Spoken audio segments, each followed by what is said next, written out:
I'm Layla. I'm Sarah, and this is Not Your Usual Podcast. Hi guys, I'm Layla. I'm Sarah, and this is Not Your Usual Podcast. Welcome back, guys. If you didn't see our last episode, please go check that out. We talked about a lot of things, and go look at our past episodes so you can get to know us a little bit better as people, our values, what we stand for. What are we talking about today? So today we're going to be talking about something that's really important for the both of us because I know I say that every time, but obviously like why would we talk about something that's not important? Anyways, it's something that I feel like can be important for not just us, but for anyone in any point in time of their life right now, because if you can't wait, then you can't have. So we're going to be talking about the waiting season and can you say? Yeah, loneliness in the waiting season.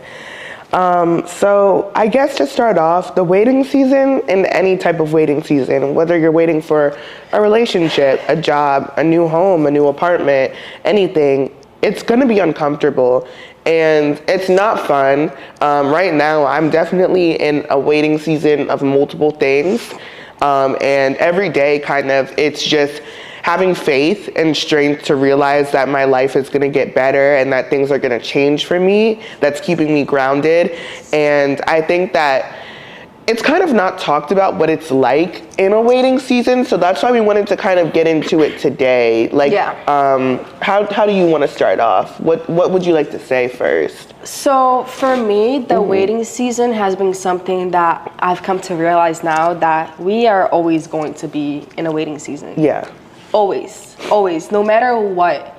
And like you said, it is uncomfortable, but I genuinely don't think that life is supposed to be comfortable. Because if you're comfortable, you're not growing. And if you're not growing, you're not evolving. If you're not evolving, you're dead. Like, what are you doing, you know? Exactly. But when it comes to the waiting, though, there's going to be waiting for multiple things. You can wait for breakfast. You can wait in a line. You can wait to get a new car. You can wait for a relationship. It just depends how are you waiting, you know? Exactly. And for me, I think of it as almost like a preseason. Like waiting is preparation. So if you have some trauma that you need to heal from, if you have people that you need to forgive, if you need to change your mentality in any way, shape, or form, that is where the waiting season is going to teach you basically more about yourself. And I personally feel like God won't allow you to evolve to that next chapter, that next phase, because everybody's like, oh yeah, like I'm ready. But it's like, how are you actually? Like, what are you doing now that you need to change? Because it's like, I personally feel like God will have you in a waiting season when there are things that you need to change about yourself before you can be put into that position of change. It's like, why would you want to bring your unhealed baggage or unhealed trauma into your season that you're trying to grow and evolve in? Like that, you can't mix the two. You know what I'm saying? And once you talk about preseason, it makes me think about football. Yes. Like I know a lot of people love football. I can't explain one single thing from football. All I know is the fumbling stuff. I don't even know how, but anyways, I know that. One thing that I do know though is that for you to do good, you have to prepare. And I know that there's summer camp for college, for high school, right? There's not summer, I think it is summer camp when you just like, you can't, I think it's in college, like when you can't go out, you can't do anything because you're preparing for the season to start. Oh, like, I know what you mean, yes. It's like when the football players are being like super strict. Yeah. And it's like, why do you think that is? Because you're being prepared for what's next, you know? And I feel like that is extremely uncomfortable, but if you don't lock in and fully prepare yourself, you're not going to be ready. And that's something that's been really huge for me right now, because I understand that when I'm ready for things, they come to me automatically. When I'm not, I'm chasing them like a dog. And it's like, now I'm sick, I'm tired, I'm miserable. Why? Because you've been trying to get to things before you're ready. Exactly. And I really feel like that aligns with just like trusting in God's timing, that he'll provide for you at the right time that is needed. Because it's like, God will never put you into a position that you're not ready for. And a lot of times, exactly kind of like what you said, we'll try to force things and we'll be like, why is this not working out? Like, I thought I would be here by then. And it's like, babe, you're not ready. Like, and that's okay. Like, not everything needs to happen in the way that you want. And when you sit back and when you trust and you realize that a waiting season is temporary, that will help you think a lot differently about your season. Like, it's hard to think, like, especially circumstantially, something I'm trying to work on is making my happiness not circumstantial and making my happiness more eternal. And I feel like in a waiting season, you have to really emphasize that, because if you're looking at the 3D and not realizing that literally, guys, everything is spiritual. Like everything that you do is spiritual. So if you try to look at the 3D and you're not liking what you see, or you're just like, ugh, like everything's terrible around me, this is bad, this is bad, this is bad, you are speaking those things into existence, and you're gonna automatically see things as bad. If you change your mentality and realize that, okay, this waiting season is my come up, like I just gotta stay happy, I gotta stay positive, watch how you're gonna attract so much better for yourself. Watch the things come into alignment. Watch the blessings be poured into you when you change your thinking. In due time too, like I'm so big on that, because sometimes you wake up in your own life and your own reality, and it's hard to be joyful and positive because you're not where you want to be. But at the end of the day, do you really think that you're gonna get there with that mindset? You're not. And like one thing I really like to preach is take care of your garden and the butterflies will come to you. Don't chase the butterflies. I know that's a metaphor, like somebody said that out there,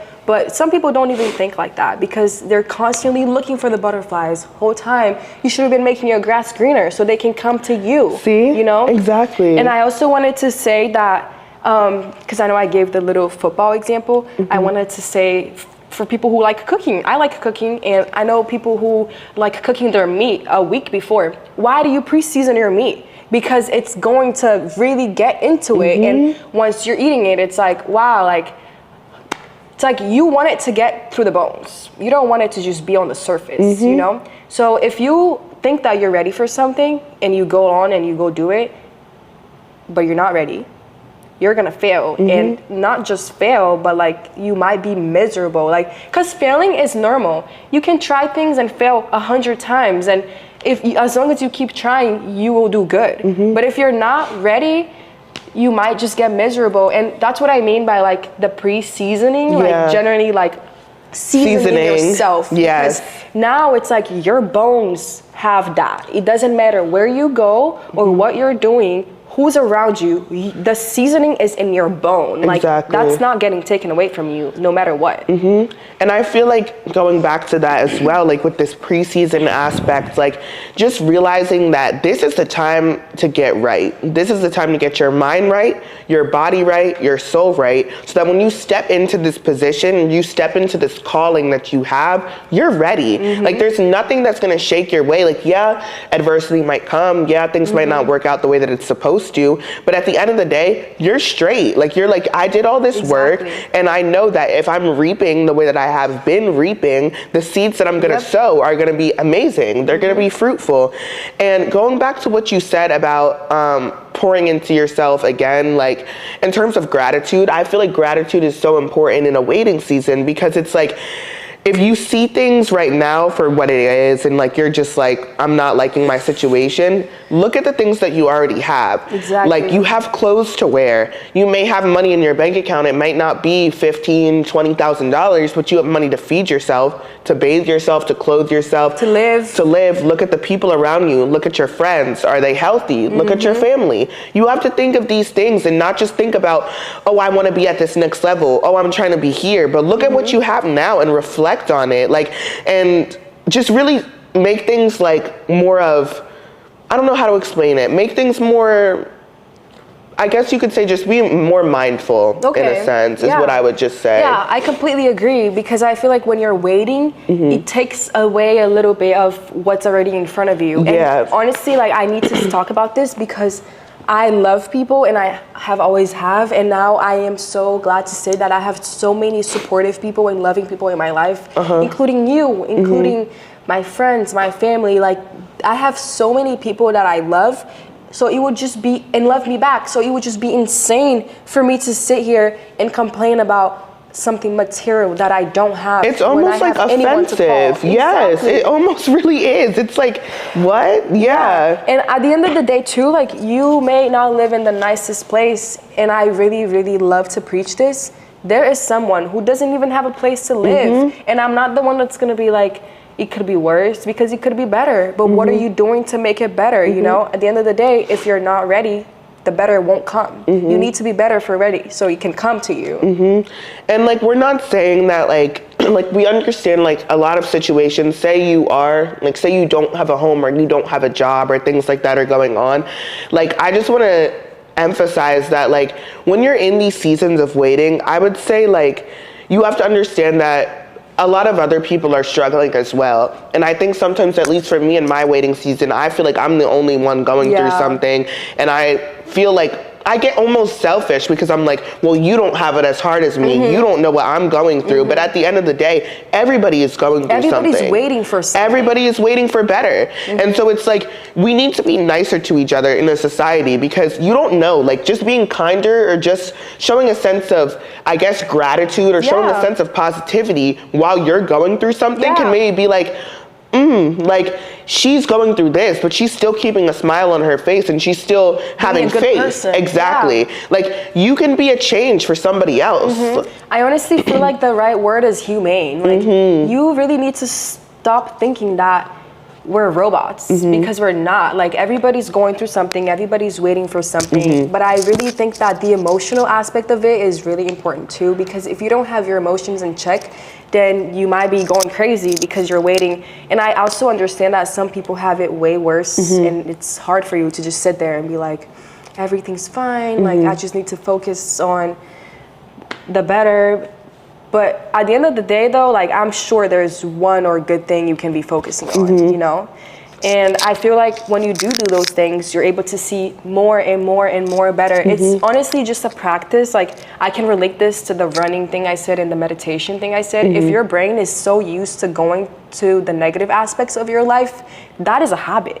And a part of waiting is you need to break your bad habits, because once you get to that position, you can't bring your bad habits with you. Those have to stay behind, like, unless you don't want to come up. And I'm not saying I'm perfect or that you're perfect or that anybody who's doing it really big and good is perfect, but at the end of the day, like, I know those people had to work on their habits. And sometimes you're in a bad position and in a bad situation because you're acting out of character. You're doing things you shouldn't be doing. Exactly. Like, essentially, you're just doing things that aren't aligned. And if you're trying to be at that place after your waiting season, you need to shift in alignment, guys. Like, you're not going to be in alignment by having these poor habits. And like, I feel like we've definitely have said this in the past, but like, your mental and physical health is so important. And I personally feel like if your mental or physical health is poor, how can you shift into your out of this waiting season? Like, I'm sorry, like, again, It's like, almost impossible. It's impossible. If you're feeding your body with bad food, if you're waking up late every single day, if you're not getting anything done that you wanted to accomplish, how can you do better for yourself? In this waiting season, this is the time to go deep into prioritizing yourself, especially if you're waiting for like a relationship. I would say, like, this is the time to become strong mentally, to break out of toxic cycles, to break out of bad habits, so that when that person does come into your life, you're good and you're like, I've been working on myself. So if you're coming into my life, you're just adding joy. You're adding value. Like, I'm not depending on you to sustain me for every move or every decision I make. Like, you know what I'm saying? Yeah. And I would also like to add that if you are waiting and you are extremely uncomfortable to the point that you don't think you can wait, go to Jesus. I'm sorry, but I have to bring it. I have to say it. Like, at the end of the day, I genuinely believe that your isolation moment and the moment of waiting, because not every moment of waiting is isolation, but there's a lot of moments of isolation too that is waiting, you know? And I think that sometimes in those moments, stuff like that happens, like when your friends are not there, your boyfriend's not there, your family is not there. Why? Because you need to be getting closer to God. You need to be relying on the only one who you can depend on, you know? And a lot of times waiting also brings confusion. So if you're feeling confused in your waiting season, he's the right person to go to for the answers. He will reveal things to you, and I don't know, like, we can start to talk about this now, I think, but like out of full transparency, like literally God has given me visions and revelations of my future and what I'm going to be doing. And that has allowed me to shift into alignment of that future reality that I'm expectant for and that I am waiting for. Aligned action. Exactly. And that has only been revealed to me through... Because your relationship. Yes, Sorry. exactly. I know it. Exactly. And that's why I'm trying to say, guys, there's reason for your waiting. Like things don't just happen out of coincidence. To me, coincidences don't exist, in my personal opinion. Everything happens for a reason. Exactly. And that's why when you're in these waiting seasons, you have to realize there's a reason why I'm here right now. And I wouldn't just be here for no reason. So take almost gratitude in your waiting season. Like, I know this sounds like crazy, but say you have a loss of something, whether it's a loss of a job, a relationship, a friend, like almost like not be happy, but like, I know that sounds crazy, but be like joyful. Like, okay, like this was supposed to happen to me. That means better is coming. And just keep that mentality that like, you're gonna be great. You're gonna do fine. Just keep going and waiting. Yeah, and honestly, I kind of wanted to say the thing about the circumstances because that's something I love to preach about. If you can work with your circumstances, you can work with anything. It doesn't matter if you are in a dumpster, in the trenches, in a mansion. Because somebody could be living in a mansion right now and not be that happy because they can't work with their circumstances. Like, they don't have the right mentality. So first of all, get your mentality in check and know that things are not happening to you, they're happening for you. Once you understand that, you're able to work around things and be like, why did this happen? What should I be learning from this? And I also wanted to say that I have a tattoo on my foot. I have a tattoo on my foot and it says God's favorite. I'll show you guys a little bit. I don't know if you can see, but anyways.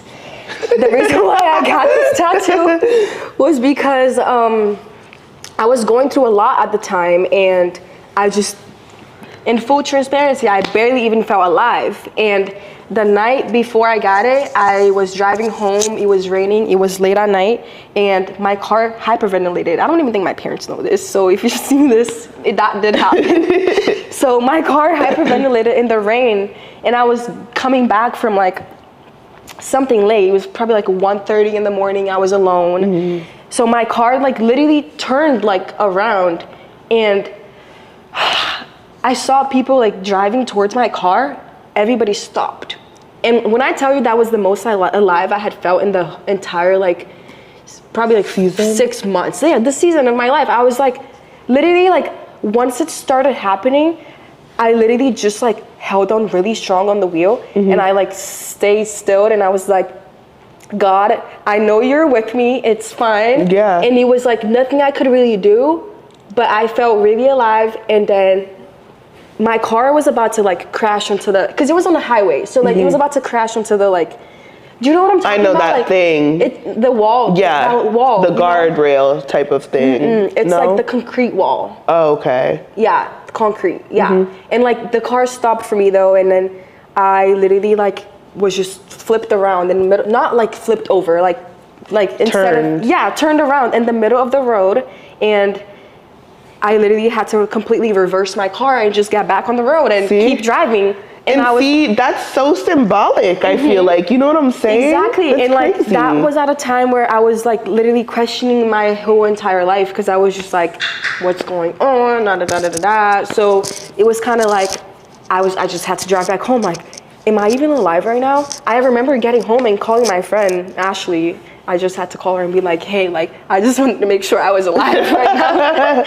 So the next day I got this tattoo because God's favor, to me, it means that no matter what's happening to me and no matter what has happened to me, I am God's child. And he did that on purpose. Not necessarily he did it on purpose, like the car thing, no, but he did save me. I could have died. I could have crashed my car. I could have lost an arm, God forbid. At the end of the day, I am fine and alive because I know I have God. Exactly. So just like really trusting that things are happening for you. You're good. Exactly. And I think also like not depriving yourself of the fact that your blessings are going to come. So if you're not basically thinking of things like that, like you could have thought of that situation, like, what the, like, you know what I'm saying? Yeah. Sorry, like, just like freaking out, like not Yeah, understanding and, like, why, or like, just being like, why would complained. that be happening to me? Like, what's going on with my life? But no, like, you have to realize, like, things are shaping I you was to saved. be better. Exactly. Yes. And that's how you have to think about everything. Like, I'm really glad you shared that. Did you know because about that? You told me about that, I think, once, but I also think there was like another incident, but like Me? that, yes, but like I think it was you and someone else. So I think I'm like confusing the two. Maybe. I can't even bring it up. Yeah, me either. But yeah, that was really good. I also think in your waiting season, finding hobbies and things that interest you are very important. For sure. Because I know in my waiting season, I'm an overthinker. Like, I will be overthinking a lot. And like Sarah knows, like, I have to Overanalyzing. stop. Like, if something happens to me, like, like, I'm like laughing because it's honestly, it's not funny. But like, if something happens to me that I wasn't expecting, especially right now at the point where I'm at in my waiting season, like, it's like, I can't talk to anybody for a couple hours. Like, I'm spiraling. I'm thinking that basically my life is over and that this is basically it for me. But then like I'm brought back to life by people and by communicating with other friends that are in their waiting seasons and by encouraging each other and helping each other realize that like you're fine, you're okay. Yeah. And I think having people to ground you that are going through similar things as you, or even if they're not, just having people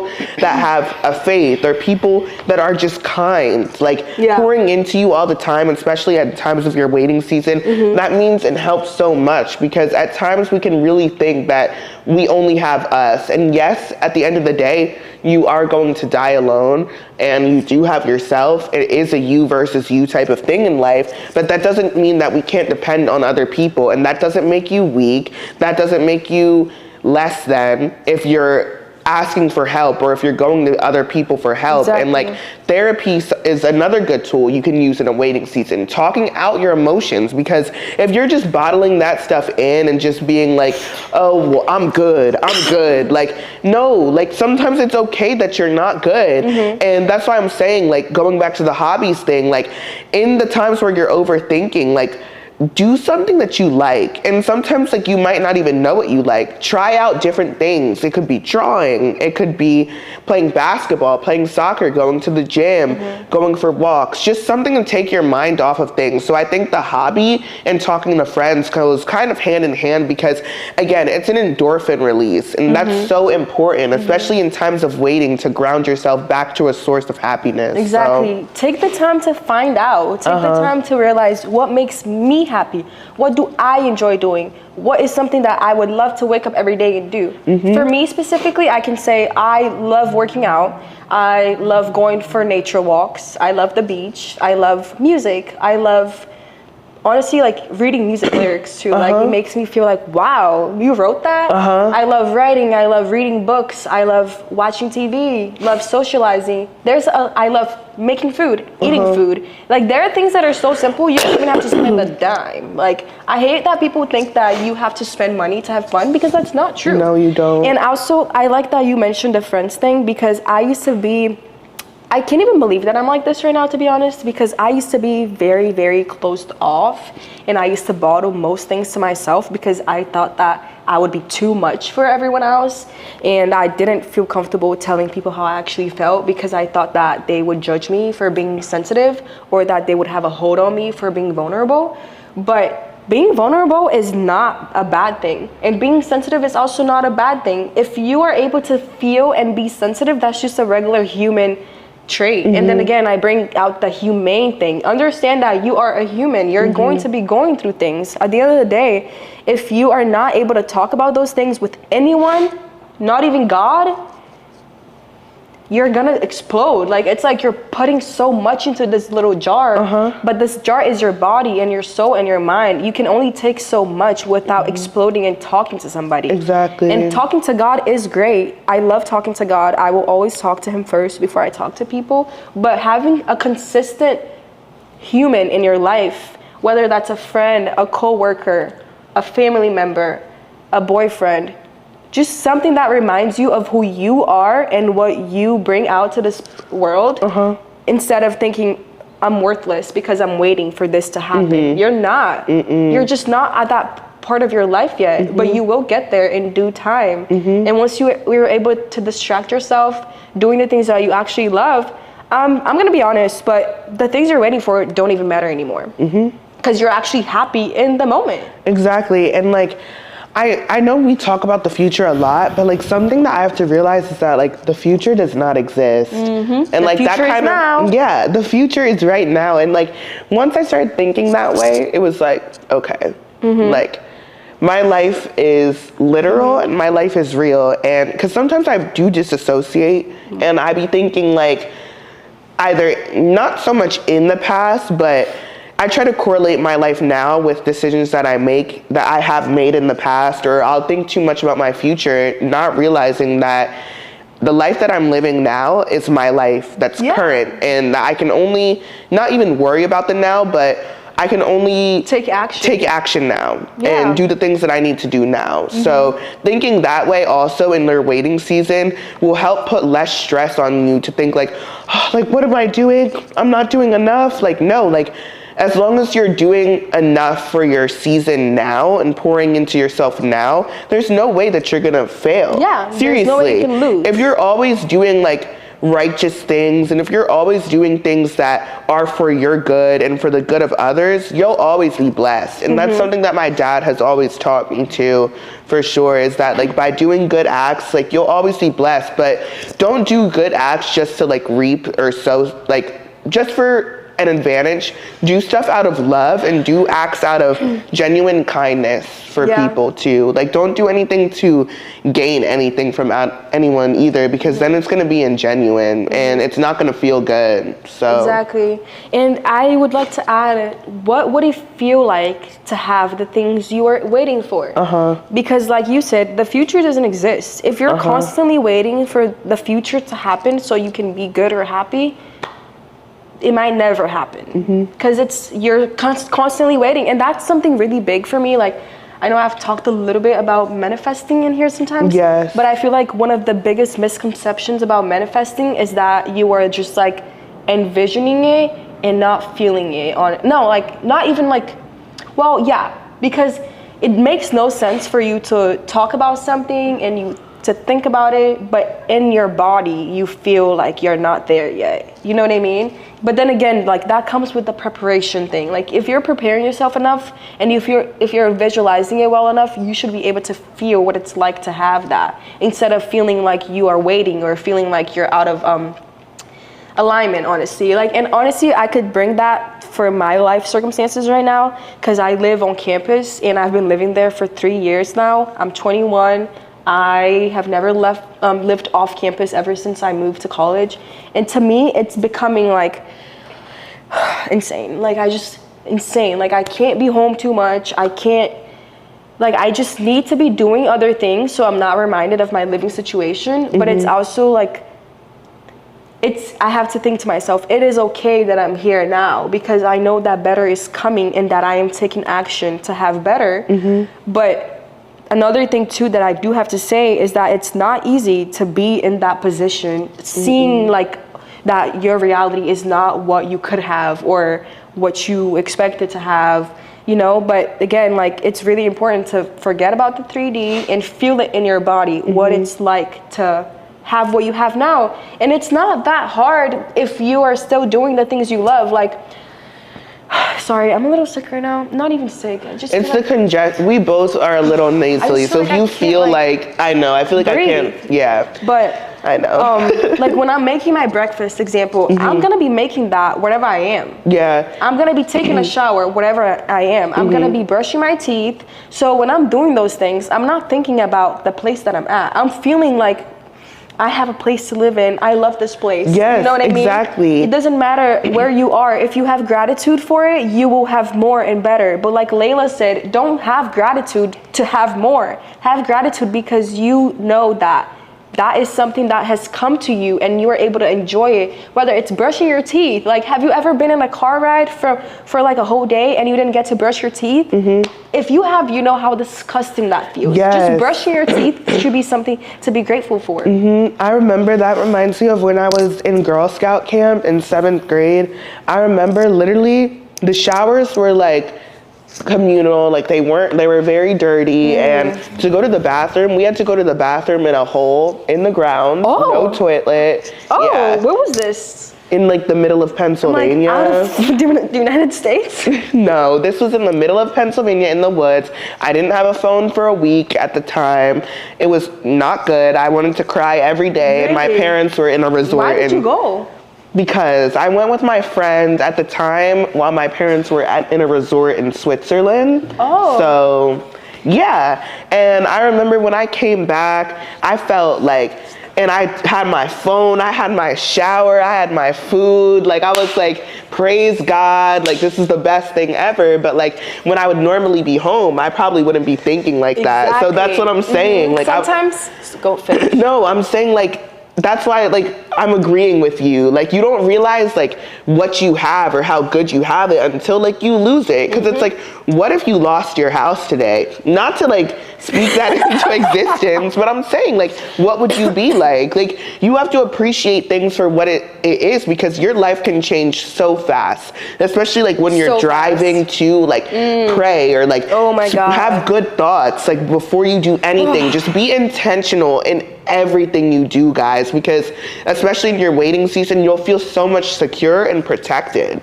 Like, when you're driving, especially, because oh my God, I can't even like fathom that this happened to me. But this lady crashed into my car. I had never been in a car accident, and I was just driving from Target about to go home, and this lady, literally I was about to go to dinner with my roommate for her birthday, and this lady, older lady, just crashed into my car, and I was having a great I was having a great day, like, and then she pulls in, like, we literally just pulled into like this food place.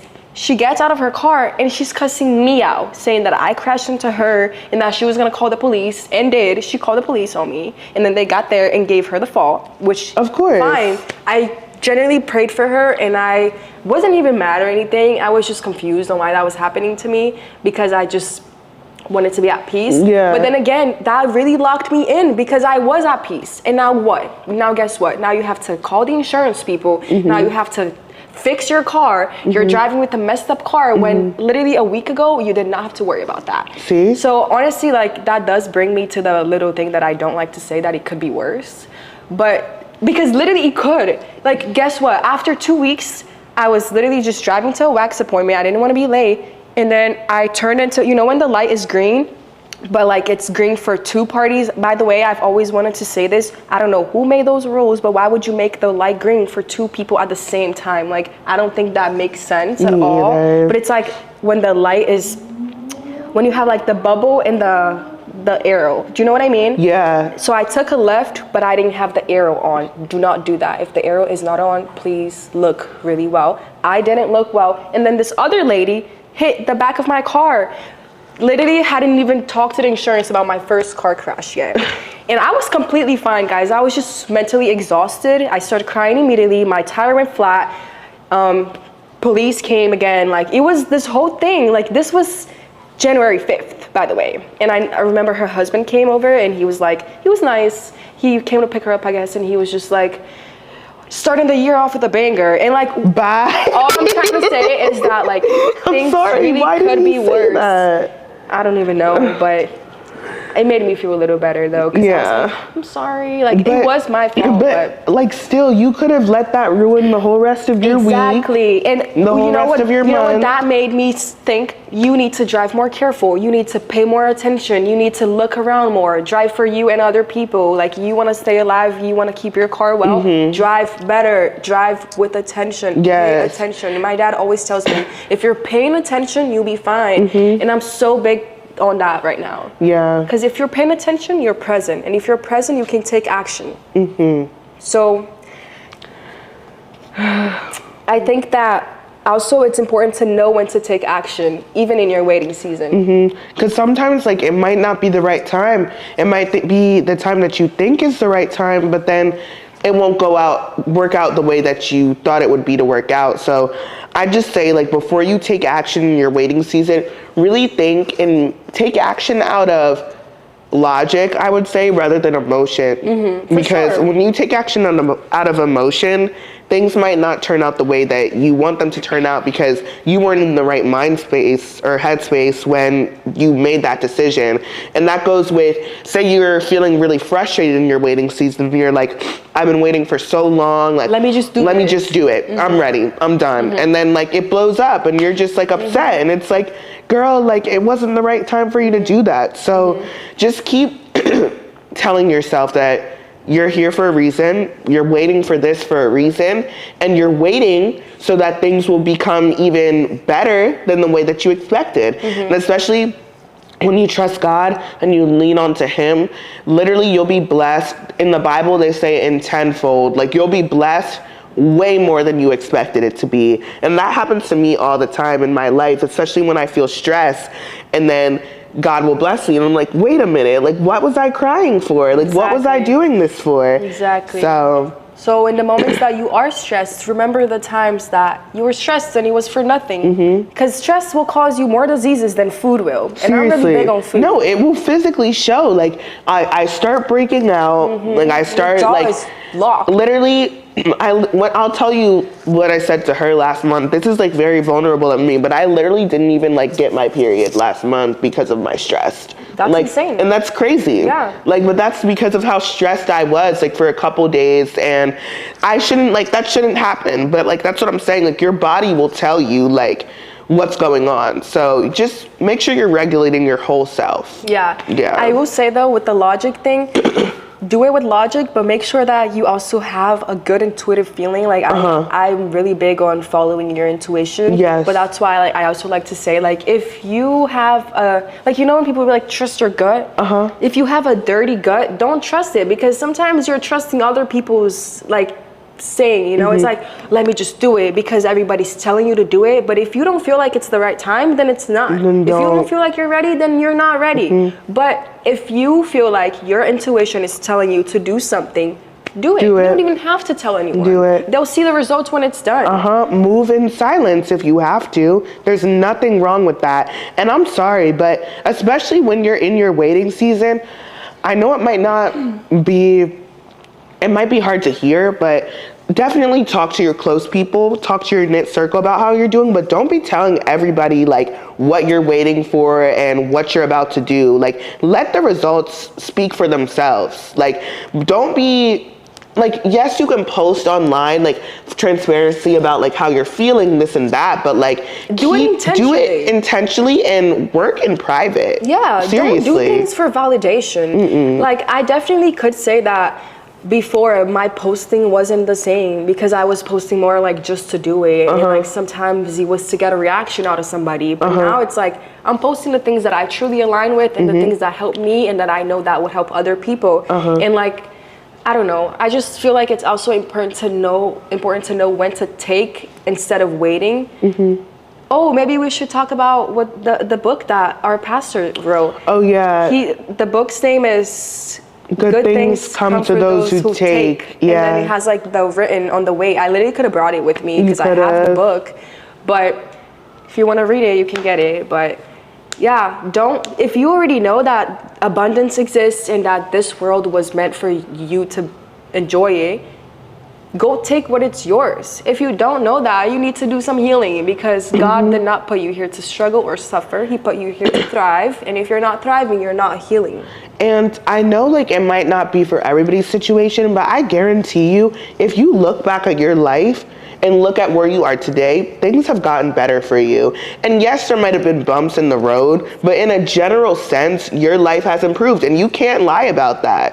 Seriously. So just keeping that into your mind and realizing that your life can only go up from here and not go down unless you make decisions or take action that'll make it go down. But if you're applying yourself, you're prioritizing yourself and pouring into yourself, your life's only going to get better. And if your life has not improved, It's ask not too late to yourself start. Why? You can always start, and I promise you that there's always new ways and new people that are willing to help you, whether that's on YouTube, whether that's personally, physically. As long as you are expecting to be better and you're thriving for better, you will automatically be better. Like I feel like some people don't understand that. I know. Like I could say that I've changed so much, and people are probably like, how did you, like, what happened? Like, I'm constantly changing too. I'm not gonna stop. But it's because I'm striving for better. Like, I want to be a better daughter. I want to be a better friend. I want to be a better student. I want to be a better speaker. Like, at the end of the day, once you know what you like, you're able to better those things. If you don't know, you're gonna be living for other people. So take the time in your waiting season to understand yourself and what you actually like and what you actually need to be working on. I think that was a good way to end it off. Okay. Okay. All right. Thank you so much, guys, for watching. Make sure you check us out on Instagram, TikTok, Facebook, YouTube, and subscribe. Yes, and keep tuning in for more. Thank you All so right, much. guys. Bye.